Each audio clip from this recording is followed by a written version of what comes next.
খুব সুন্দর একটা কাহিনী আছে। একবার এক ব্যক্তি নিজের অসফলতার জন্য ত্রস্ত হয়ে সময় দেবতার তপস্যা করতে বসলেন।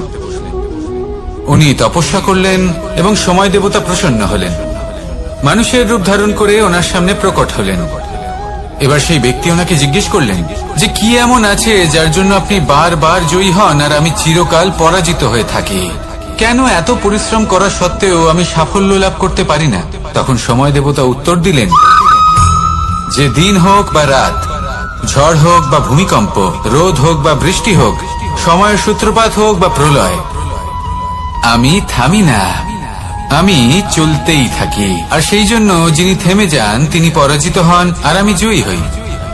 এটাই আমাদের শিখতে হবে। জীবনে সবসময় চলতে থাকুন, কখনো থামবেন না। হ্যাঁ, কিছুক্ষণের জন্য বিরতি নিতে পারেন, বিশ্রাম করার জন্য, নিজেকে আরো সশক্ত করে তোলার জন্য, কিন্তু থেমে যাবেন না। নিরন্তর কর্ম করতে থাকুন, পরিশ্রম করতে থাকুন, তবেই এই সংসার আপনাকে মনে রাখবে। আসুন আমার সাথে ভালোবেসে বলুন রাধা রাধা। একটা শব্দ আছে, পরিস্থিতি। অনেক মানুষের মুখে আমরা এই শব্দ শুনি। জীবনে যখন অসফল হই, দুঃখ আসে, সংকট আসে, কোনো বিপদ ঘনিয়ে আসে, তখন সমস্ত দোষ আমরা পরিস্থিতির ওপর চাপিয়ে দিই। আর দেখতে গেলে কোথাও না কোথাও ঠিকই করি। এই পরিস্থিতি প্রত্যেক দিনের মতো পাল্টাতে থাকে, কিন্তু এই দিন, এই রাত, এমন কেউ আছেন যিনি এর ওপরেও নিয়ন্ত্রণ সাধন করেন, আর তিনি হলেন সূর্য। ঠিক সেই রকমই আমাদের জীবনেও সূর্য হলো এই মন। যদি এই মনের উপর আমরা নিয়ন্ত্রণ করতে পারি, তাহলে আমরা জীবনকেও নিয়ন্ত্রণ করতে পারব। প্রথমে এই মনের রাজা হয়ে উঠতে হবে। তাই মনে রাখবেন, যদি মন দুর্বল হয় তাহলে পরিস্থিতি আমাদের সমস্যা বলে মনে হবে। এই মন যদি স্থির হয়, পরিস্থিতি প্রতিস্পর্ধা বলে মনে হবে। আর এই মন যদি শক্তিশালী হয়ে ওঠে, তাহলে যে কোনো পরিস্থিতি আপনার কাছে একটা সুযোগ মাত্র। এমন এক সুযোগ যাতে অগ্রসর হয়ে আপনি মহান হয়ে উঠতে পারেন। এই মনের শক্তির বৃদ্ধি ঘটান, মহান হয়ে উঠুন, আর আমার সাথে ভালোবেসে বলুন রাধা রাধা। আমাদের জীবনে যখনই আমরা কোনো বড় দায়িত্বের সম্মুখীন হই, তখন আমরা তার থেকে দূরে পালাই, আর এই অজুহাত দিই যে না না, এত বেশি ভার বহন করার যোগ্যতা আমার নেই, আমি করতেই পারবো না। দেখুন, এই সংসারে ভিন্ন ভিন্ন ধরনের গাছ আছে, ছোট গাছ, বড় গাছ, কিন্তু বট গাছের মতো বড় এবং নিবিড় গাছ আর একটাও নেই। সে নিঃস্বার্থভাবে এই সংসারকে সেবা করে যায়, ছায়া প্রদান করে, শীতলতা প্রদান করে। আর যখন এমন সময় আসে যখন তার ওপর বোঝা অত্যন্ত বেড়ে যায়, সে কিন্তু কোনোভাবেই ভেঙে পড়ে না। তখন সে নিজের নিঃস্বার্থ কর্মের ফল লাভ করে, সেই নিঃস্বার্থ কর্ম যা সে করেছে। তার দেহ থেকে ছোট ছোট ঝুড়ি বার হয় এবং তা কাণ্ডের আকার ধারণ করে। সেই কাণ্ড মাটির কাছে পৌঁছয় এবং তারপর তা বটগাছের সহায়ক হয়ে ওঠে। সে ভেঙে পড়ে যায় না। এইভাবে আপনিও জীবনে নিঃস্বার্থভাবে সবার সেবা করুন, ভালোবাসুন, সবাইকে সাহায্য করুন। যেদিন আপনার ওপর বোঝা অত্যন্ত বেড়ে যাবে, সেদিন এই সব মানুষ আপনাকে সাহায্য করার জন্য আসবেন, আপনার শক্তি হয়ে উঠবেন, আর আপনি বটগাছের মতোই মহান এবং বিশাল হয়ে উঠবেন। আসুন আর আমার সাথে ভালোবেসে বলুন রাধা রাধা। আমাদের জীবনে গুরুজনেরা, জ্ঞানী মানুষজন সবসময় একটা কথা বলেন, ধৈর্য ধরো। শুধুমাত্র দুটো শব্দ, কিন্তু কতটা বিশাল সেটা বোঝার চেষ্টা করুন।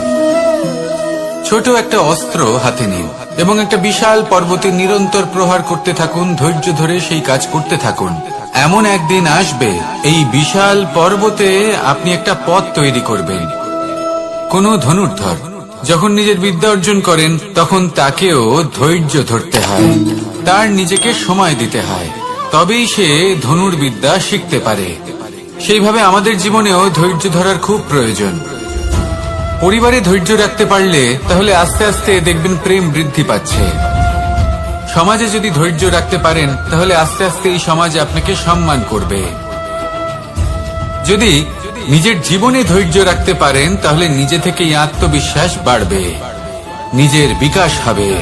জীবনে সবই সম্ভব যদি ধৈর্য রাখতে পারেন। হয়তো আস্তে আস্তে হবে, কিন্তু হবে অবশ্যই। শুধু ধৈর্য রাখুন, কারণ ধৈর্যই সবথেকে বড় পুঁজি। আসুন আর আমার সাথে ভালোবেসে বলুন, রাধা রাধা। আমাদের সকলের জীবনে একটা লক্ষ্য থাকে যেটা আমরা লাভ করতে চাই। ঠিক যেন একটা প্রতিস্পর্ধা বিদ্যমান যে কে সব থেকে আগে নিজের লক্ষ্যে পৌঁছতে পারবে। আর সেই জন্য আমরা সকলেই খুব তাড়াতাড়ি এগোতে চেষ্টা করি, বড় এবং দীর্ঘ পদক্ষেপ ফেলি যাতে তাড়াতাড়ি নিজের লক্ষ্যে পৌঁছতে পারি। কিন্তু এক অত্যন্ত গুরুত্বপূর্ণ বিষয় আছে, সবসময় লক্ষ্য সামনে থাকবে না, কখনো কখনো তা খুঁজতে হয়। এই যাত্রা খুব কঠিন হতে পারে। আর ঠিক এই কারণেই সবসময় দ্রুত গতিতে চলা বা তাড়াতাড়ি পথে চলা সেটা আবশ্যক নয়। তার থেকেও বেশি গুরুত্বপূর্ণ হলো ভেবেচিন্তে তারপর পথ চলা। যদি ভেবেচিন্তে পদক্ষেপ ফেলেন, চলতে পারেন, তাহলে সেটাই সর্বশ্রেষ্ঠ পদক্ষেপ। কখন কোন দিকে যেতে হবে, কখন কোথায় দিক পাল্টানো যাবে না, কখন গতি বেশি রাখতে হবে, কখন কম, কখন থামবো, কখন চলবো, এই সব কিছুর বিষয়ে জ্ঞান অত্যন্ত গুরুত্বপূর্ণ এবং ভেবে চিন্তে চলতেই হবে। সেই জন্য শুধু তীব্র গতিতে সামনে এগোলে চলবে না, ভাবনা চিন্তা করে এগোতে হবে। আসুন আমার সাথে ভালোবেসে বলুন, রাধা রাধা। মানুষ তার জীবনে দুই ধরনের পরিস্থিতিকে খুব ভয় পায়। এক, কোনো কারণবশত কারোর সামনে নত হওয়া। দুই, কোনো কারণে নিজের চরিত্র থেকে, নিজের মূল্যবোধ থেকে বিচ্যুত হওয়া। এবার কেন হয় এরকম যে কথায় কথায় কারোর সামনে নত হতে হয়? কেন বারংবার নিজের চরিত্র থেকে চ্যুত হতে হয়? এরকম কেন হয়? এটা তখনই হয় যখন আমাদের শিক্ষা এবং মূল্যবোধের অভাব থাকে। যদি মানুষের মধ্যে প্রকৃত শিক্ষা থাকে তাহলে এই সংসারে কোনো সময় এবং কারোর সামনেই নত হওয়ার কোনো প্রয়োজন নেই। যদি মানুষের মধ্যে মূল্যবোধ থাকে তাহলে তাকে নিজের মূল্যবোধ বা চরিত্র থেকে বিচ্যুত হতে হয় না, তা সে যাই হয়ে যাক না কেন। কোনো বালককে যদি জন্ম থেকেই সুশিক্ষার অধিকারী করা হয়, শিক্ষিত করা হয়, মূল্যবোধের অধিকারী করা হয়, তবে সে এই সংসারে এমন কর্ম করবে যাতে সে নিজেকে, নিজের পরিবারকে, সমগ্র সমাজকে গর্বিত করতে পারে। শিক্ষা লাভ করুন, মূল্যবোধ লাভ করুন এবং আমার সাথে ভালোবেসে বলুন, রাধা রাধা।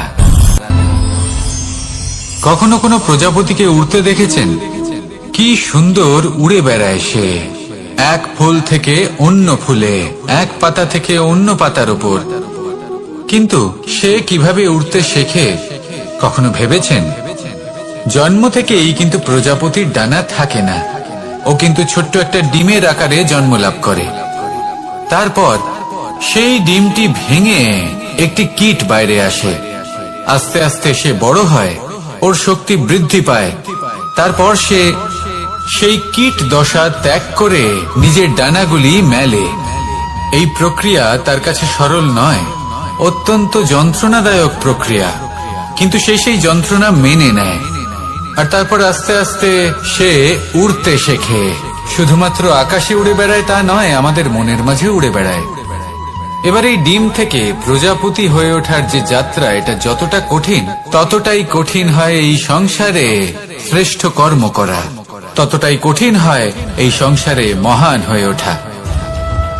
সেই জন্য প্রয়োজনীয় প্রচেষ্টা এবং সময়। নিরন্তর প্রচেষ্টা করতে থাকুন, পর্যাপ্ত সময় নিন এবং আপনি নিজেকে এই আকাশে উড়ন্ত অবস্থায় পাবেন। আসুন আমার সাথে ভালোবেসে বলুন, রাধা রাধা।